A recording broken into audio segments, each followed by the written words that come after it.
कथा सतयुग में महिष्मति नामक नगरी में इंद्रसेन नाम का एक प्रतापी और धर्मनिष्ठ राजा राज्य करता था। वह विष्णु भक्त, सत्यवादी और प्रजा का ध्यान रखने वाला था। उसके राज्य में प्रजा सुखी और समृद्ध थी। एक दिन राजा इंद्रसेन अपने दरबार में बैठा था कि अचानक आकाश मार्ग से दिव्य विमान उतरा। उस विमान में ब्रह्मा जी के पुत्र महर्षि नारद आए। राजा ने उनका आदर सत्कार किया और विनम्र भाव से पूछा, भगवान, आप इस समय मेरे राज्य में किस कारण आए हैं? महर्षि नारद बोले, राजन, मैं तुम्हारे पिता का संदेश लेकर आया हूं। तुम्हारे पिता अब मृत्युलोक छोड़कर यमराज के लोक में हैं। वे चाहते हैं कि तुम्हारे द्वारा किया गया कोई व्रत या पुण्य उन्हें मिले, जिससे वे स्वर्ग में जाकर सुख प्राप्त कर सकें। इसीलिए मैं तुम्हें मार्ग बताने आया हूं। राजा ने हाथ जोड़कर कहा, गुरुदेव। महर्षि नारद बोले, राजन, कृपया मुझे बताइए कि कौन सा व्रत करने से मेरे पिता को स्वर्ग की प्राप्ति होगी।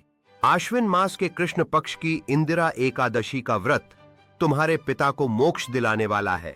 अगले दिन द्वादशी को ब्राह्मणों को भोजन कराकर दान दक्षिणा दो। इस दिन तुम प्रातःकाल स्नान करके व्रत का संकल्प लो, भगवान विष्णु की पूजा करो और रात्रि जागरण कर भक्ति में लीन रहो। इस व्रत के पुण्य से तुम्हारे पितर स्वर्ग लोक को प्राप्त करेंगे। राजा इंद्रसेन ने नारद जी के बताए अनुसार विधि विधान से इंदिरा एकादशी का व्रत किया। उनके व्रत का फल तुरंत ही उनके पितरों को प्राप्त हुआ और वे स्वर्ग लोक में चले गए। इंदिरा एकादशी का व्रत पितरों के उद्धार के लिए अत्यंत कल्याणकारी माना गया है।